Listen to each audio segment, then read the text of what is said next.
Olá, tudo certo? Estamos de volta com mais um episódio da série Relações Internacionais para Provas e Concursos aqui do canal do curso CACD.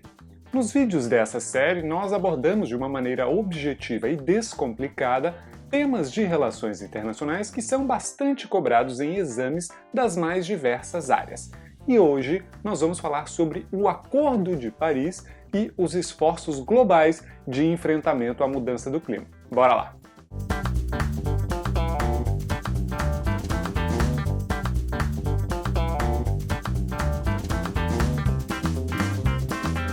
Fala pessoal, bem-vindos de volta à nossa série Relações Internacionais para Provas e Concursos. Eu sou o Bruno Rezende, sou professor de Política Internacional e aqui neste canal nós falamos sobre estudos, relações internacionais e também sobre o concurso para diplomata. Se você ainda não se inscreveu no canal, é só clicar aqui embaixo e ativar as notificações para você garantir que não vai perder nada por aqui. No vídeo de hoje nós vamos falar sobre o Acordo de Paris, mas antes de falar dele, nós precisamos voltar um pouco no tempo, lá para 1992, quando foi assinada a Convenção Quadro das Nações Unidas sobre Mudança do Clima, que também é conhecida pela sigla em inglês UNFCCC.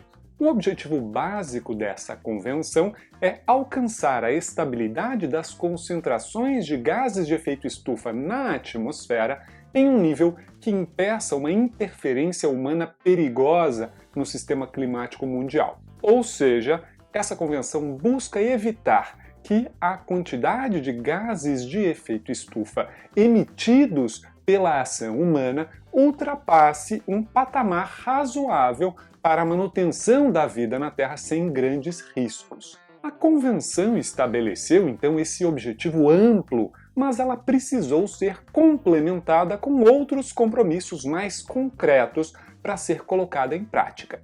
O primeiro complemento se deu com o Protocolo de Kyoto, que foi concluído em 1997, e estabeleceu metas de redução ou de limitação das emissões de gases de efeito estufa para um grupo reduzido de partes, as chamadas partes do Anexo I, uma categoria que inclui partes desenvolvidas e economias de transição. Mas os demais países, como os países em desenvolvimento de modo geral, não tiveram obrigações de reduzir ou de limitar suas emissões no marco do Protocolo de Kyoto. Ainda dentro do marco da Convenção Quadro, começou um debate sobre um novo tratado ou instrumento internacional que pudesse levar adiante a agenda de combate à mudança do clima no âmbito global.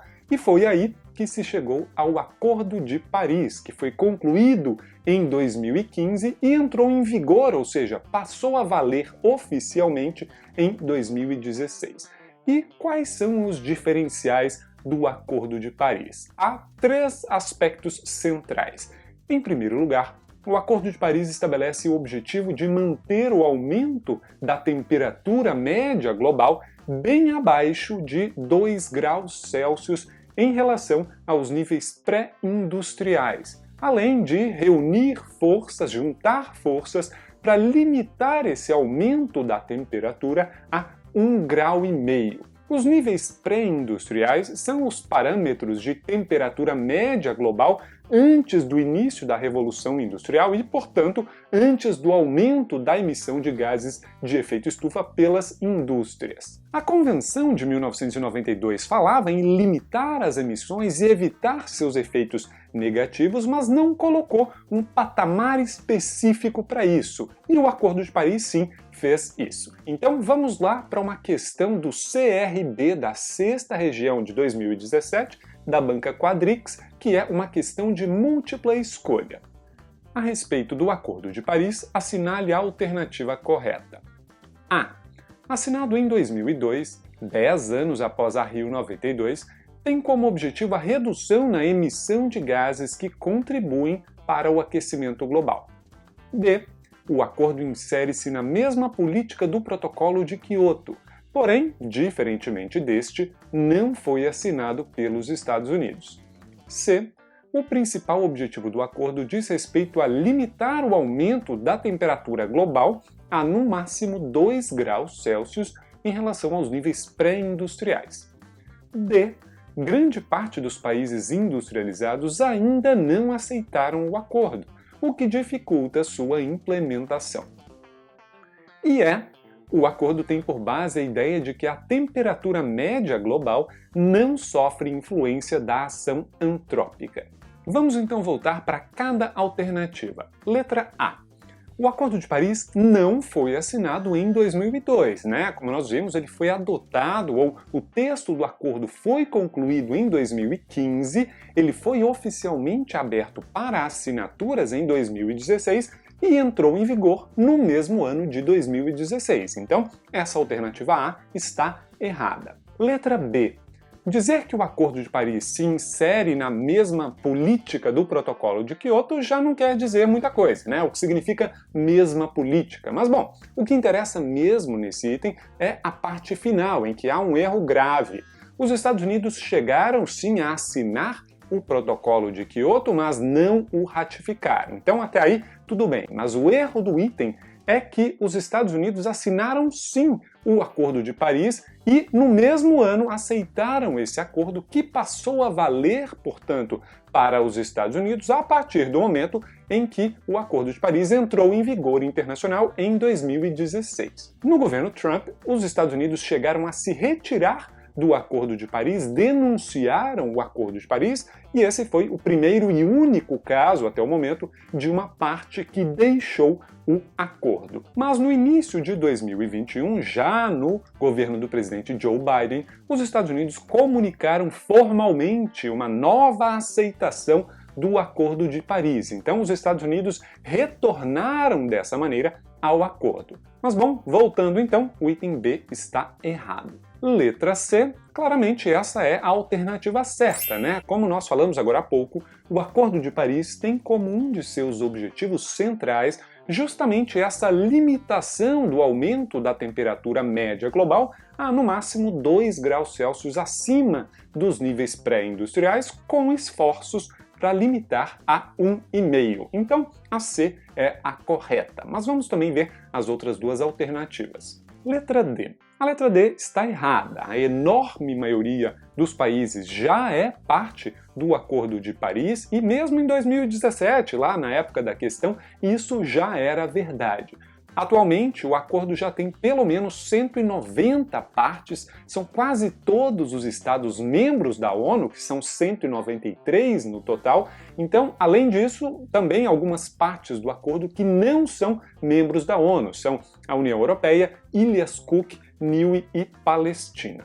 Mas bom, a alternativa D, então, está errada. E a última opção, a alternativa E, claramente errado também, né? Isso já vem lá da UNFCCC, que objetiva justamente limitar a ação humana ou a ação antrópica sobre o clima. Então, a alternativa correta é mesmo a letra C. Bom, antes da questão, eu falei que o primeiro ponto importante do Acordo de Paris era o objetivo de limitação do aumento da temperatura média global. Dando continuidade, um segundo ponto importante é como fazer isso. O Acordo de Paris prevê que cada parte, ou seja, cada país e a União Europeia, que também é uma parte do Acordo de Paris, então por isso que nós não falamos em Estado-parte do acordo, e sim em partes apenas, mas bom, voltando.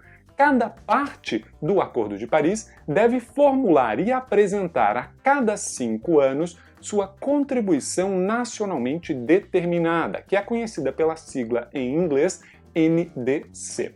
O que é a NDC? A NDC é um compromisso de cada parte que estabelece quais medidas aquela parte vai tomar para enfrentar a mudança do clima. Ela vai se comprometer a reduzir as emissões da indústria em tantos %, ela vai reduzir o desmatamento em tal medida, ela vai aumentar o uso de energias renováveis, etc. Então, a NDC, portanto, é definida por cada parte individualmente, com o objetivo aí de somar os esforços individualmente, mas somar esforços globais e, juntando os compromissos de todos, conseguir alcançar aquele objetivo geral, o objetivo maior de limitar o aumento da temperatura da Terra. Vamos agora fazer uma questão do concurso para diplomata de 2017, o CACD, que foi da banca CESP, que tratou do Acordo de Paris. Vamos lá, certo ou errado? A contribuição brasileira às metas do acordo, o Acordo de Paris, naturalmente, contempla o aumento da participação de energias renováveis em sua matriz energética, mas não inclui compromissos no âmbito florestal, seja de redução do desmatamento, seja de reflorestamento. Essa questão está errada. A primeira NDC do Brasil foi apresentada em 2016 e ela previu a intenção do Brasil de alcançar 45% de fontes renováveis na composição da matriz energética nacional até 2030. Então, a primeira parte do item está certa. Mas o erro está na parte final, porque a NDC do Brasil também incluiu medidas de redução do desmatamento, como, por exemplo, a intenção de alcançar o desmatamento ilegal zero na Amazônia brasileira até 2030, e também medidas de reflorestamento, como, por exemplo, uma meta de restaurar ou reflorestar 12 milhões de hectares de florestas também até 2030. Então, essa questão está errada. Seguindo adiante, um terceiro ponto importante do Acordo de Paris é que ele previu justamente a possibilidade de retirada de uma das partes, ou seja, uma parte que aprovou o acordo, mas depois desistiu, quer sair dele e, para isso, ela precisa seguir um procedimento determinado pelo acordo. Quem fez isso, como falamos agora há pouco, foram os Estados Unidos, que se retiraram formalmente do Acordo de Paris no fim de 2020, ainda durante o governo Trump, mas no início de 2021, já no governo Biden, os Estados Unidos voltaram a fazer parte do Acordo de Paris, como nós falamos agora há pouco. Então é isso, esse foi o nosso resumão sobre o Acordo de Paris. Você gostou do vídeo de hoje? Acertou todas as questões? Comente aqui embaixo que eu vou gostar de saber. Espero que a essa altura você já tenha feito, mas de todo modo não custa lembrar. Inscreva-se no canal, curta o vídeo, que daqui a alguns dias tem mais conteúdo por aqui. Até lá! Tchau!